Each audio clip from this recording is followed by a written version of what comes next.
Capítulo 1. Prisión de Irene. Dundrak, Reino Medio. Calandra Quintiniar estaba sentada tras el enorme escritorio de madera pulimentada, sumando las ganancias del último mes. Sus dedos blancos manejaban con rapidez el ábaco, deslizando las cuentas arriba y abajo, y sus labios murmuraban las sumas en voz alta mientras escribía las cifras en el viejo libro de contabilidad encuadernado en piel. Su caligrafía era muy parecida a la propia Calandra, fina, erguida, precisa y fácil de leer. Sobre su cabeza giraban 4 aspas de plumas de cisne que mantenían el aire en movimiento. Pese al calor sofocante en mitad del ciclo del exterior, el interior de la casa permanecía fresco. La mansión se hallaba en la máxima elevación de la ciudad y recibía, gracias a ello, la brisa que más abajo solía quedar sofocada por la vegetación de la jungla. Era la mansión más grande de la ciudad, después del Palacio Real. Lenzan Quintimiar tenía dinero suficiente para hacerse una casa mayor incluso que el Palacio Real, pero era un elfo humilde que conocía muy bien cuál era su lugar.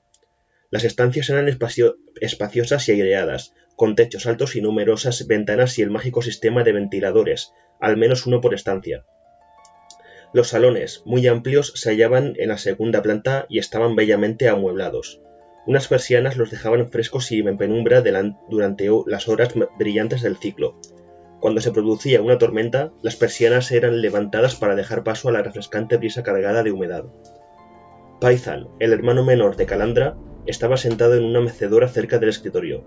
Se balanceaba adelante y atrás indolentamente, con un abanico de palma en la mano, y estudiaba el movimiento de las plumas de cisne sobre la cabeza de su hermana. Desde el estudio, Paithan podía divisar varios ventiladores más, el del salón y, más allá, el del comedor. Los vio girar en el aire, y entre el rítmico temblor de las plumas, el chasquido de las cuentas del ábaco y el leve crujido de la mecedora, cayó en un estado casi hipnótico.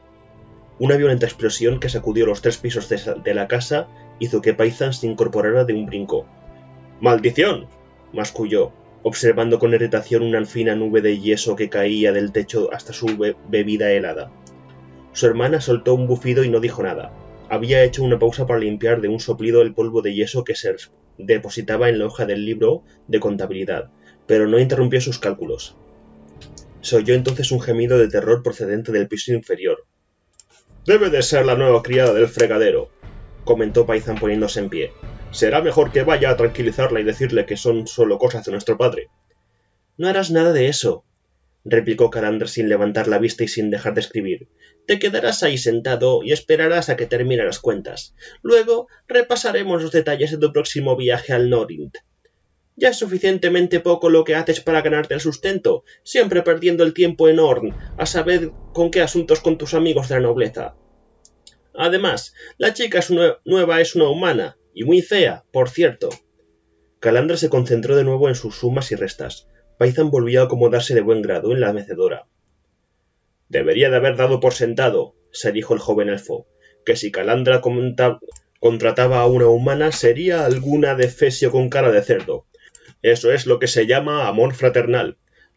En fin, muy pronto emprenderé viaje y entonces, mi querida Calandra, ojos que no ven».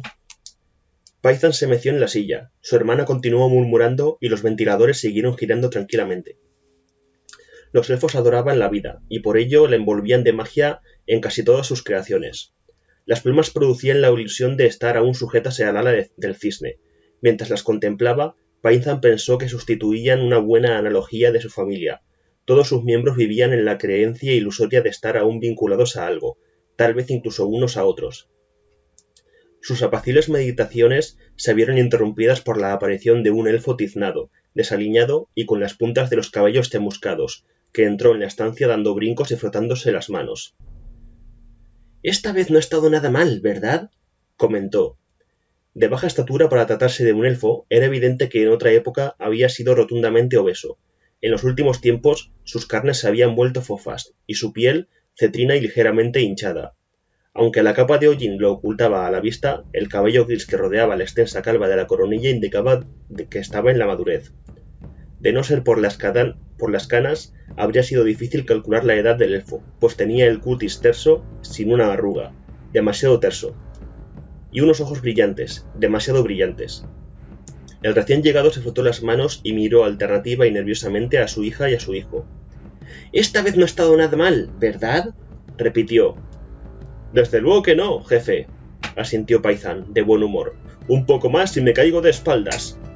Lenzar Quindiniar le dirigió una sonrisa espasmódica. ¿Calandra? Insistió. Has conseguido poner histérica a la ayudante de cocina y has causado nuevas grietas en el techo. Si a eso es a lo que te refieres, padre, replicó Calandra, haciendo chasquear las cuentas con gesto irritador. Has cometido un error, dijo de pronto el abago con su voz chillona. Calandra dirigió una mirada de rabia al aparato, pero este se mantuvo firme. 14.685 más 27 no son 14.612, son 14.712. ¿Te has olvidado de llevar una? Me extraña que solo haya cometido un error. ¿Ves lo que has hecho, padre? Exclamó Calandra. Lenzan se mostró bastante alicaído durante unos instantes, pero recuperó el ánimo enseguida. Ya no falta mucho, comentó, frotándose las manos. Esta vez el cohete se ha elevado por encima de mi cabeza. Creo que ya estoy cerca de encontrar la manera adecuada. Voy al laboratorio otra vez, queridos míos. Estaré allí si alguien me necesita. Esto último es muy probable, murmuró Calandra. Vamos, deja tranquilo al jefe, dijo Python, observando con aire divertido al elfo tiznado que, tras un titubeo, desandaba el camino entre el surtido de bellos muebles hasta desaparecer por una puerta trasera del comedor. ¿Acaso prefieres verlo como estaba después de que muriera madre? Preferiría verlo cuerdo, si te refieres a eso, pero supongo que es demasiado pedir. Entre los galanteos de Cea y el estado mental de padre, somos el hazmerreír de la ciudad. No te preocupes, querida hermana. Quizás la gente se burle, pero lo hará siempre a escondidas si eres tú quien recauda el dinero de los señores de Cilia. Además, si el viejo recuperara la cordura, volvería a ocuparse del pastel. «Bah», mosqueó Calandra, «y no utilices esas expresiones. Ya sabes que no puedo soportarlas. Es lo que sucede cuando uno anda siempre por ahí con unos amigos como esos que tienes, un grupo de indolentes holgazanes». «Error», informó el abaco. «Tienes que...» «Ya lo haré yo». Calandra frunció el entrecejo, consultó la última anotación y, con gesto irritado, volvió a sumar las cantidades.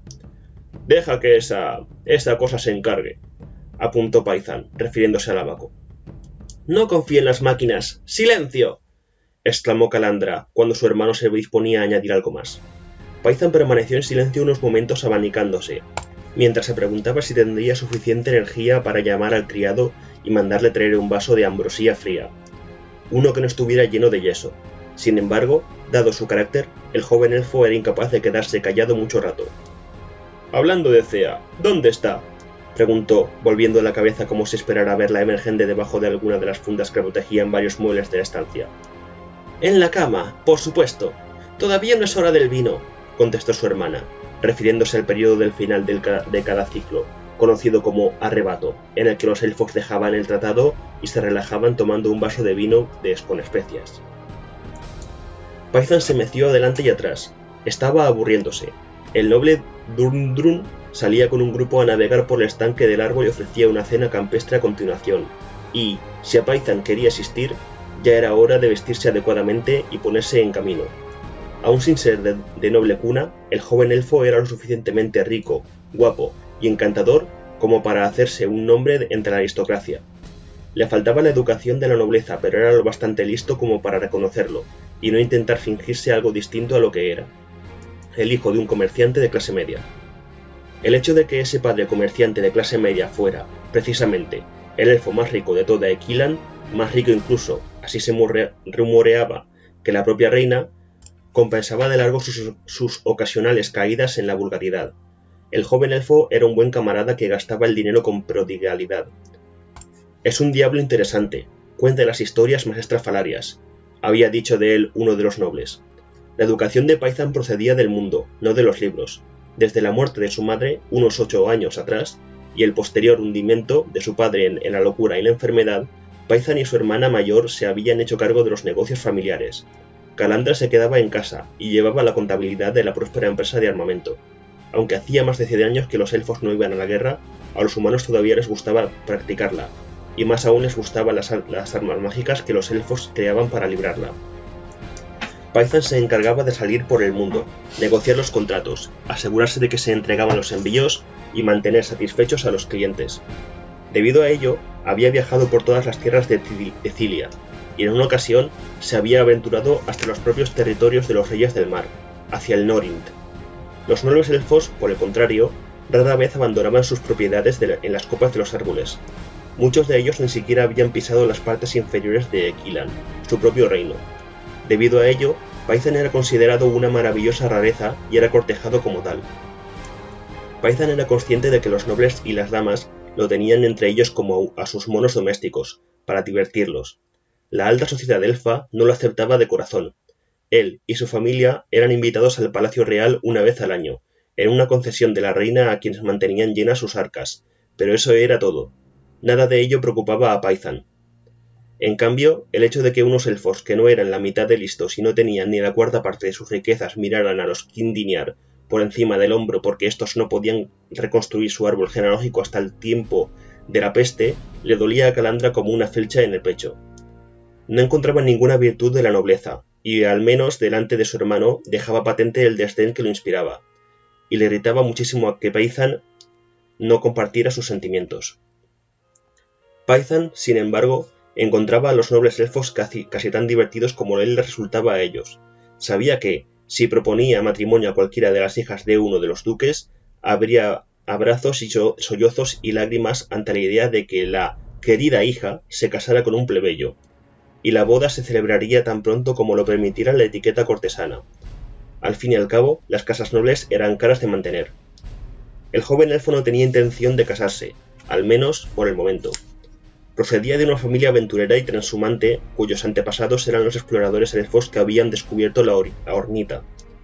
Llevaba casi una estación completa en casa y era hora de ponerse en marcha otra vez, razón por la cual estaba allí sentado junto a su hermana, cuando debería encontrarse remando con un bote acompañado de alguna damita encantadora. Pero Cassandra, abstraída en sus cálculos, parecía haberse olvidado de su presencia. Paithan decidió de pronto que si oía chasquear otra vez las cuentas del ábaco, se iba a mosquear, otra expresión de la jerga de su peña que provocaría la irritación de Calandra. Paithan tenía una noticia para su hermana que se había estado guardando para un momento como aquel, una noticia que provocaría una explosión parecida a la que había sacudido la casa un rato antes, pero que sacaría a Calandra de su ensimismamiento. Así, Paithan podía escapar de allí. «¿Qué opinas de que padre haya mandado llamar a ese sacerdote humano?», preguntó. Por primera vez desde que entrara en la habitación, su hermana interrumpió sus cálculos, levantó la cabeza y lo miró. «¿Qué?» «Padre ha mandado llamar al sacerdote humano. Pensaba que estabas al corriente». Paithan parpadeó repetidamente, aparentando inocencia. En los ojos oscuros de Calandra apareció un fulgor. Sus labios se apretaron.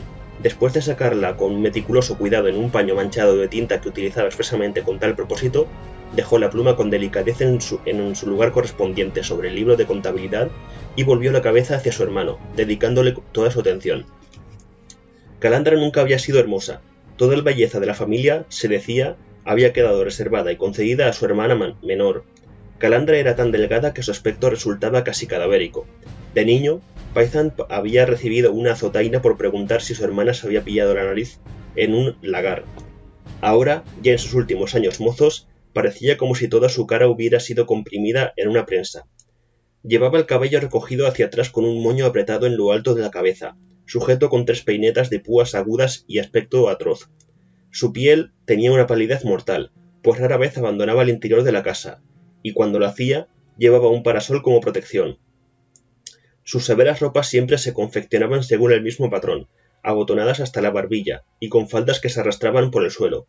A Calandra nunca le había importado no ser hermosa. La belleza se otorgaba a la mujer para que pudiera atrapar a un hombre, y Calandra no quería ninguno. «Al fin y al cabo», gustaba de decir Calandra, «¿qué son los hombres sino seres que se gastan el dinero de una y se meten en su vida?» «Todos, excepto yo», pensó Paithan, «y eso porque Calandra se ocupó de educarme como es debido». «No te creo», dijo ella. «Claro que sí». Paithan se estaba divirtiendo.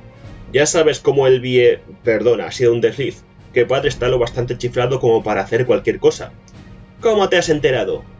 «Porque la última hora de cenar me dejé caer por el local del viejo Rory a tomar una copa rápida antes de ir a casa de...» «No me interesa dónde ibas», le cortó Calandra, en cuya frente apareció una arruga. «No te contaría Rory ese rumor, ¿verdad?» Me temo que sí, hermana. El chiflado de nuestro padre estaba en la taberna, hablando de sus cohetes, y salió con la noticia de que había mandado llamar a un sacerdote humano. ¡En la taberna! Calandra abrió los ojos como platos, aterrada. ¿Lo oyó mucha gente? Desde luego que sí, contestó Paizán, animadamente. Era su hora de costumbre, ya sabes, justo la hora del vino, y el local estaba aborratado. Calandra emitió un ronco gemido y sus dedos se cerraron en torno al marco del ábaco, que protestó sonoramente. «Tal vez padre lo haya imaginado», murmuró. Sin embargo, su voz sonó desesperanzada. A veces, Lenzanquindiniar estaba demasiado cuerdo en su locura. Paizán movió la cabeza. «No», dijo. «He hablado con el hombre de los pájaros. Su Ansar llevó el mensaje a Gregory, señor de Cilia. La nota decía que Lenzanquindiniar de Equilan quería consultar con un sacerdote humano acerca de los viajes a las estrellas, comida y alojamiento y 500 piedras». Calandra lanzó un nuevo gemido, se mordió el labio y exclamó: «¡Estaremos asediados!». «No, yo no lo veo así».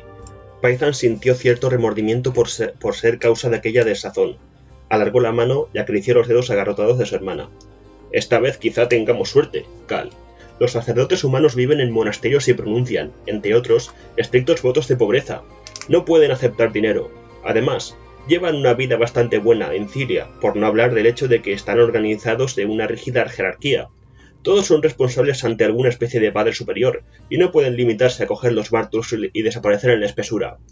Pero la ocasión de convertir a un elfo... Bah, no son como nuestros sacerdotes. No tienen tiempo de convertir a nadie. Su principal ocupación es intervenir en política y tratar de hacer volver a los señores perdidos». «¿Estás seguro?». Las pálidas mejillas de Calandra habían recuperado en parte el color. «Bueno, no del todo», reconoció Paizán. «Pero he estado mucho tiempo con los humanos y los conozco. Por un lado, no les gusta venir a nuestras tierras, y tampoco les gustamos nosotros. No creo que deba preocuparnos la aparición de ese sacerdote». «Pero, ¿por qué?», quiso saber Calandra. «¿Por qué ha hecho padre una cosa así?». «Porque los humanos creen que la vida procede de las estrellas, las cuales según ellos son en realidad ciudades, y predican que algún día, cuando en nuestro mundo aquí abajo reine el caos, los señores perdidos regresarán y nos conducirán a ellas». «¡Tonterías!», replicó ella, crispada. «Todo el mundo sabe que la vida proviene de Peitin Sartán, matriarca de las Paraíso, que creó este mundo para sus hijos mortales. Las estrellas son sus hijas inmortales, que nos vigilan». La elfa pareció conmocionada al comprender las consecuencias últimas de lo que estaba diciendo. «No insinuarás que padre cree en lo que acabas de decirme, ¿verdad? Es una herejía».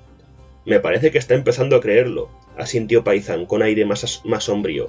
«Si lo piensas, Calandra, para él tiene sentido. Ya estaba experimentando con el empleo de cohetes para transportar mercancías antes de que madre muriera. Entonces, ella muere, y nuestros sacerdotes le dicen que se ha ido al cielo para ser una de las hijas inmortales. A nuestro pobre padre le salta un tornillo de la mente y alumbra la idea de utilizar los cohetes para ir a encontrar a madre. Después pierde el siguiente tornillo y decide que tal vez madre no es inmortal, sino que vive ahí arriba, sana y salva, en una especie de ciudad». «¡Ord bendito!». Calandra emitió un nuevo lamento. Permaneció en silencio unos instantes, contemplando el ábaco y moviendo entre sus dedos una de las cuentas adelante y atrás. «Iré a hablar con él», dijo por fin. Paizán se esforzó en mantener el dominio de su expresión. «Sí, tal vez sea buena idea. Cal, ve a hablar con él». Calandra se puso en pie, con un susurro ceremonioso en la falda. Hizo una pausa y miró a su hermano. «¿Íbamos a hablar del próximo embarque?». «Eso puede esperar a mañana. Lo que tenemos entre manos es mucho más importante». «Bah, no es preciso que finjas estar tan preocupado. Sé que te propones, Paizán, largarte a una de esas juergas alocadas con tus amigos de la nobleza en lugar de quedarte en casa, ocupándote del negocio como deberías. Pero tienes razón, aunque es probable que no tengas suficiente juicio para saberlo. En efecto, esto tiene más importancia». Debajo de ellos sonó una explosión ahogada, un estruendo de platos estrellándose contra el suelo, y un grito procedente de la cocina. Calandra suspiró. «Iré a hablar con él, aunque debo decir que dudo de que sirva de mucho. Si pudiera conseguir que padre mantuviera la boca cerrada». Cerró el libro de contabilidad con un fuerte golpe, con los labios apretados y la espalda embarada. Se encaminó hacia la puerta del extremo opuesto del comedor. Llevaba las caderas tan firmes como la espalda, nada de atractivos balanceos de falda para Calandra Quintiniar. Paizan movió la cabeza en gesto de negativa. «Pobre jefe», murmuró. Por unos momentos sintió verdadera lástima de él. Después, agitando el aire con el abanico de hoja de palma, fue a su habitación a vestirse.